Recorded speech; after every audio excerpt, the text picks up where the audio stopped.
हुसैन को अभी तक होश नहीं आया था, कोई हरकत ही नहीं थी, जैसे उसके जिस्म में।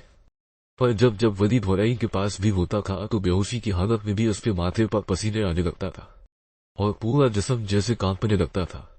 पहले तो वलीद भी नोट नहीं कर पाया था, पर फिर आहिस्ता आहिस्ता उसे महसूस होने लग गया था, पर वो बेबस था, हुसैन से दूर भी नहीं जाना चाहता था और वो उसे अपने पास पाकर इस तरह डरने लग गई थी। वलीद को सब महसूस हो रहा था। बच्चे जो घर जा ही नहीं रहे थे, साथ प्राइवेट रूम में रहते थे, दोनों बच्चे पूरी तरह से वलीद को इग्नोर कर रहे थे। वलीद जब भी आशी के पास जाता तो हर्ष ढाल बन जाता था। हमेशा आशी की वजह से इस रात के बाद अस्पताल नहीं आदित्य यतीम थे। नैनांसा जो 24 घंटे बच्चों के पास अस्पताल ही रहने लग गई थी। सदरा और रियान जैसे जो दिन ब दिन तैयारी कर रहे थे हुसैन को वलीद से दूर ले जाने की। उनकी ये कोशिश कामयाब हो जानी थी अगर इसी दिन हुसैन को होश आ जाता। हुसैन को होश आ गया है, पर अभी भी वो इस ड्रामा में है। वो फिजिकली और मेंटली डिस्टर्ब है। वो फिजिकली ठीक हो जाएगी, पर मेंटली हम कुछ कह नहीं सकते। हुसैन बात करना तब स्टार्ट करेगी जब उसका दबाव आस पास होने वाली एक्टिविटीज को समझेगा। इस केस में वक्तन कितनी जल्दी इस ड्रामा से बाहर नहीं आते। और फिर उनके बच्चे का गम। डॉक्टर नीरा ने सब समझाने के बाद गहरा सांस लिया था। आप ये कहना चाह रही हैं कि अब वो जिंदालाश है। वो हमें सुन सकती है पर बोलेगी, रिस्पांस नहीं देगी। जी वो रिस्पांस नहीं देगी। वो खुद से कुछ भी नहीं कर सकती अब तक वो इस ड्रामा से बाहर नहीं ला जाती। हमें ऐसा क्या करना होगा जिससे हुसैन हमें रिस्पांस दे। इस हॉरिबल भयानक हादसा से कैसे निकल पे उलिफ लेती थी। सदरा ने 10 वस्तन बुक दी थी वलीद को, बहुत सारी कीव देकर, उन्हें प्यार देकर, अटेंशन देकर। ये सब वक्तन को इस ड्रामा से बाहर ला सकते हैं। आपको जिस बीवी की शुहर ने उसकी इस तरह तस्वीर की हो वो ठीक हो सकती है। इस बात पर वलीद ने गुस्से से सदरा की तरफ देखा था। पिछले कुछ दिन से वो इस लड़की की हर बदतमीजी बर्दाश्त कर रहा था और अब वलीद को लग रहा था कि ये लड़की अपनी बहन क्रैश कर रही थी। मुझे नहीं लगता कि हुसैन कितनी जल्दी इस ड्रामा से बाहर अपने उलिफ लेते देंगे। ये वक्त ऐसा है कि हम अपनी इज्जत को बाहर की दुनिया से बचाने की कोशिश करते रहते हैं, पर जब घर का मर्द इज्जत देने वाला मर्द ही इज्जत की धज्जियां पड़ा दे तो ये वो जगह है जहां से शायद ही कोई औरत मुड़ के वापस आती हो। डॉक्टर मीना की बातों में भी नफरत थी वलीद के लिए, चाहे वो पछता रहा था, घबरा रहा, पर उसने बर्बाद कर दिया था अपनी बीवी को। मैं ले जा रहा हुसैन को घर। अगर किसी में हिम्मत है तो मुझे रोक कर दिखाओ। नुसरत बीर आत्मा के साथ गाड़ी में बच्चों को ले जाए। वलीद ने सुबह ही डिस्चार्ज करवा दिया था। रियान और सदरा के सामने उठा दिया था उसे अपनी बानों ने। अनीफ वलीद शाह।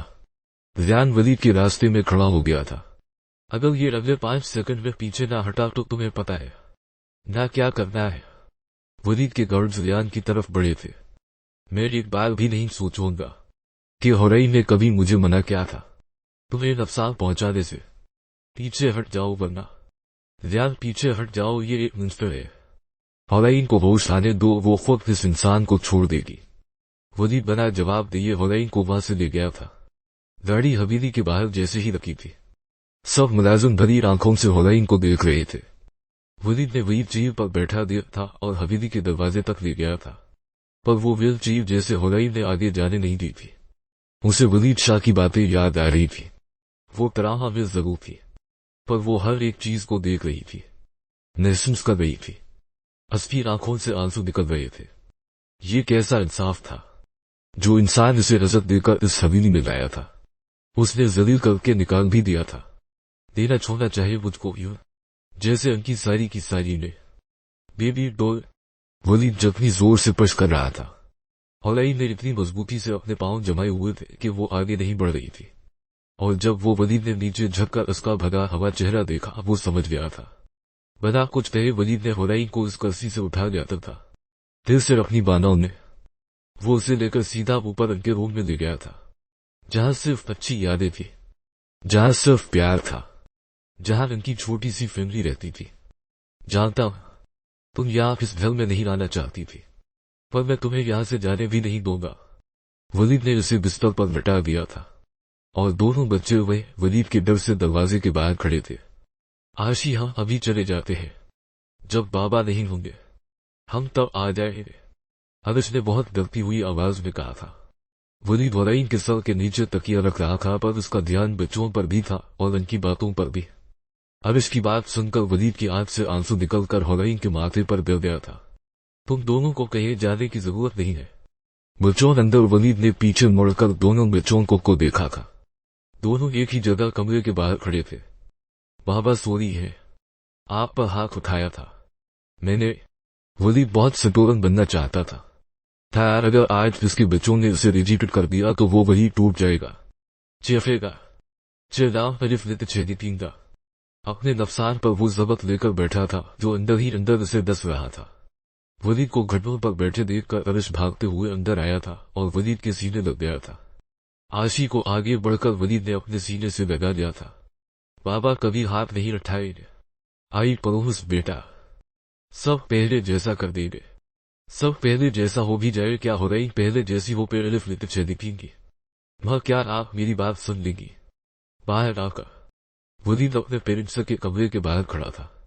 अंदर आ जाओ, क्या बात करनी है? वजाहत साहब ने दरवाजा फल खोल दिया था। नहीं बाबा साहेब, बस मुझसे बात करनी है। मेहरान सा रूम से बाहर आ गई थी। क्या बात है? सब खैरियत है।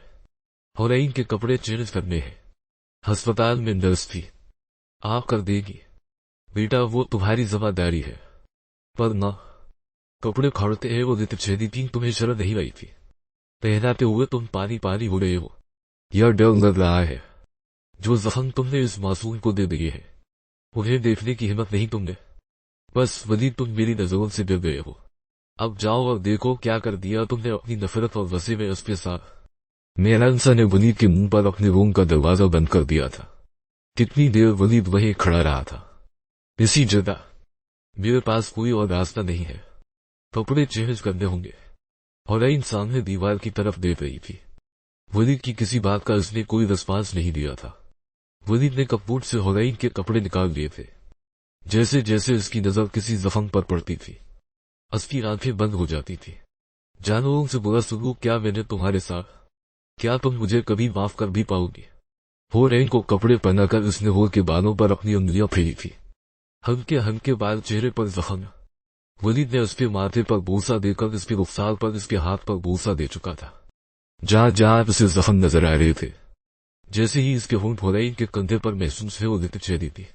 हुरैन के दोनों हाथ बंद कर लिए थे, आंखें बंद हो गई थी, माथे से पसीना बने लग गया था। प्लीज वापस आ जाओ। हुरैन की बंद आंखों को देखकर वलीद ने अपना सर होर के सर के साथ लगा दिया था। तुम तैयार नहीं हो मुझे माफ करने के लिए? मैं अपनी आखिरी सांस तक तुमसे माफी मांगता रहूंगा। मैं तुम्हारे हर दर्द पर मरहम बनूंगा, तुम्हारे हर दर्द को खत्म कर दूंगा। हुरैन को कोई फर्क नहीं पड़ रहा था, वो हर लिहाज से खाली हो चुकी थी। वलीद वहीं बैठे उसे देख रहा था।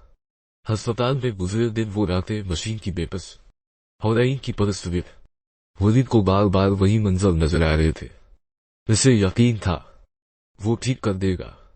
उसे लग रहा था वो अपनी बेबी डॉल को वापस ले और छेदीतींगा। अगर सब इतना आसान था तो क्यों वलीद शाह को डर लग रहा था? क्यों उसके दिल में डर था? क्या वो जान गया था कि हुरैन अब पहले जैसी नहीं हो पाएगी? क्या वो अपने दिल को तसल्लियां दे रहा था? 1 महीने बाद खाना लग गया, यार पापा को बुलाना।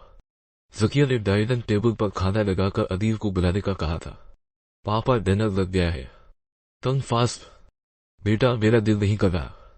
फिर मैं भी नहीं खाऊंगा और मामा भी नहीं खा पाएगी। हाँ, इमोशनल ब्रेक भी था।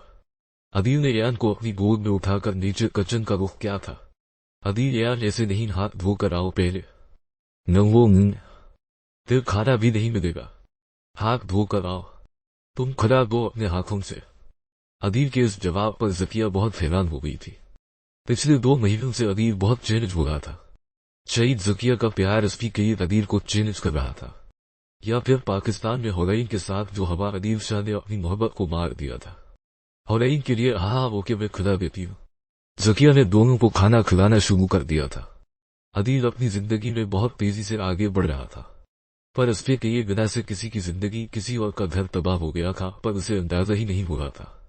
होता भी कैसे? वो तो भाग गया था वहां से, वो अब किस होराइन को देखना भी नहीं चाहता था जिसकी नजरों में उसे अब नफरत नजर आने वाली थी। वो जितना बड़ा इल्जाम उस मासूम पर लगा चुका था, असली तबाहकारियां वो नहीं देखना चाहता था। 2 महीने गुजर गए थे, जिंदगी रख गई थी। शाह हवीली ने होराइन ने बहुत बदलाव आफता था। अब वो एक जगह नहीं बैठती थी, अब वो खुद से उठती थी, पर अभी तक किसी से बात नहीं की थी। उसने वलीद शाह सुबह होराइन के जख्मों पर मरहम रखता था तो हर शाम होराइन अपने जख्म को ही देती थी और अगली सुबह वलीद फिर से मरहम रखता था। ये रूटीन बन गई थी इन दोनों की। वलीद अपनी तरफ से पूरी कोशिश कर रहा था होराइन के हर जख्म को भरने की, इसी तरह होराइन भी पूरी कोशिश के साथ इन जख्मों को कुरी गई थी ताकि ये निशान सारी जिंदगी रहे। वलीद शाह की मेहनत उसे दिखाना चाहती थी और बार बार जख्मों को कुरीदने से होराइन खुद को और वलीद को और तकलीफ दे रही थी। बाबा प्लीज, अब नाना सो रही है, अब हम जाएं उनके पास, उनको देखकर वापस आ जाएंगे। अरिश ने बहुत उम्मीद से मासूम सा चेहरा बनाकर वलीद से कहा था। बाबा प्लीज भैया के साथ में भी जाओ, मामा को देख नहीं सकती, बस एक छोटी सी किस देनी है, पर कोई डिस्टर्बेंस नहीं। दोनों बच्चे वलीद के गालों पर किस करके ऊपर रूम में चले गए थे, जिनको अंदर जाने की इजाजत नहीं थी। बेटा, डॉक्टर ने मना क्या था? अगर होराइन जाग गई और गुस्से में आ गई बच्चों को देखकर, मेरनसा ने परेशानी से पूछा था। वलीद को होराइन सो रही है, वो अपने बच्चों को कभी कोई नुकसान नहीं पहुंचा सकती। तुम अपनी जद छोड़कर अपनी बीवी को किसी साइकोलॉजिस्ट को क्यों नहीं देखा देते? वजाहत साहब ने डिनर शुरू कर दिया था। क्यों देखाओ वे किसी को भी? पागल नहीं है वो, सुना आपने? और आप वलीद अभी बात कर रहा था कि होराइन के चलाने की आवाजें नीचे तक आ रही थी। क्यों ना लेते 6-3 हो यहाँ तुम दोनों, नफा हो जाओ यहाँ से, चले जाओ। और ये आवाज 2 महीने बाद वलीद शाह और बाकी सब ने सुनी थी। वलीद अपने रूम की तरफ भागा था जहां उसके बच्चे अकेले थे होराइन के साथ। कौन सी नाना, तुम दोनों अभी तक यहां? अब के आशी ने रोते हुए कहा था। तुम लोग ऐसे नहीं जाओगे। बार बार एक ही लफ्ज सुनकर होराइन को शदीद गुस्सा आ गया था और जब उसने शीशे का जग उठाकर दरवाजे की तरफ फेंका था, अब उसने आशी को पीछे कर लिया था। वो जब किसी को लगकर टूट गया था और जब टूट कर कांच के टुकड़ों की आवाज होराइन में पड़ी थी, होराइन एकदम पीछे मुड़ी थी जैसे वो किसी पागलपन से बाहर आ गई थी। उसने बेसाख्ता डरते हुए अपने बच्चों की तरफ देखा तो सामने वलीद बच्चों की ढाल बनकर खड़ा था। असफी पश्त अभी भी होराइन की तरफ थी। वलीद ने दोनों बच्चों को अपनी आगोश में छुपाया हुआ था। वो जब असफी कंग पर लगकर टूट गया था और फिर वलीद की सफेद शर्ट पर रेड रेड डार्क सर्कल रोना होने लगे थे। कांच के बारीक बारीक टुकड़े बुरी तरह असफी कमर पर छप गए थे। होराइन की खौफजदा नजरें इन छोटे छोटे हाथों पर पड़ी थी जो अभी भी वलीद को जोर से पकड़े हुए थे। होराइन के दिलो दिमाग में एक ही सवाल व परेशानी थी। अगर वलीद वक्त पर ना बच्चों को बचाता तो ये जग इन 2 बच्चों को लगना था, असफी बच्चों को लगना था। और होराइन की आंखों में जान आ रही थी जब असफी आंखों से आंसू निकलना शुरू हो गए थे। होराइन ने बहुत हल्की आवाज में ये नाम छोटी ये 3 थे जिनमें असफी जान थी। मैंने कहा था तुम्हारी बीवी पागल हो गई है, यहाँ घर में खुदा न छोड़ो उसे। वजाहत साहब की बात सुनकर वो की नजरें इन पर पड़ी थी। असफी अल्फाज भर गए थे। बच्चों, तुम दोनों ठीक हो? जब दोनों बच्चों ने हाँ में सर हिला दिया था तो वलीद ने इसी दीवार के साथ सर लगा दिया था। उसे बहुत दर्द शुरू हो गया था असफी कमर पर वजाहत शाह की ये बातें, वो भी असफी बीवी के सामने वलीद शाह की बर्दाश्त से बाहर थी। ये बातें, मेरी बीवी पागल नहीं है। वजाहत शाह सर, अगर एक और लफ्ज कहा तो मैं अपनी फैमिली के साथ चला जाऊंगा यहां से। वलीद की शर्ट पूरी तरह खून से भर गई थी और मेहरानसा और वजाहत दोनों ही फिक्रमंद हो गए थे। पर होराइन, उसने अपना चेहरा नूर लिया था, सबसे पर अपनी जगह खड़ी थी। वलीद बेटा, मेरी बात को समझो। अगर किसी बच्चे को कोई नुकसान, मेरी होराइन कभी हमारे बच्चों को नुकसान पहुंचाने का सोच भी नहीं सकती। दोनों ठीक है। वलीद ने होराइन की तरफ देखकर बहुत प्यार से कहा था। माँ, रात बहुत हो गई है, बच्चों को अपने रूम में ले जाकर सलाह दीजिए आज की रात। वलीद बेटा, तुम्हें चोट आई है? माँ, कितने जख्म नहीं है जितने मैंने दिए हैं। सब बहुत खामोशी से चले गए थे पर बच्चे अभी भी वही थे। माँ, आपने हम पर कभी हाथ नहीं उठाया था, आज आपने आरिश की रोती हुई आवाज से हुरैन की गिरफ्त किस तकिए पर और मजबूत हो गई थी। उसकी आंखें रो रही थी, उसके दिल की तरह। मामा, हमने कोई गलती कर दी है। मामा, मुझे आपके पास आना है। आशी ने रोते हुए हाथ आगे बढ़ाए थे। हुरैन की जब खामोश तस्बी वली को सुनाई दी थी, वो फिर से हिम्मत करके बच्चों की तरफ झका था। माँ अभी डिस्टर्ब है। अविश, आशी बेटा, वो आप दोनों से बहुत प्यार करती है।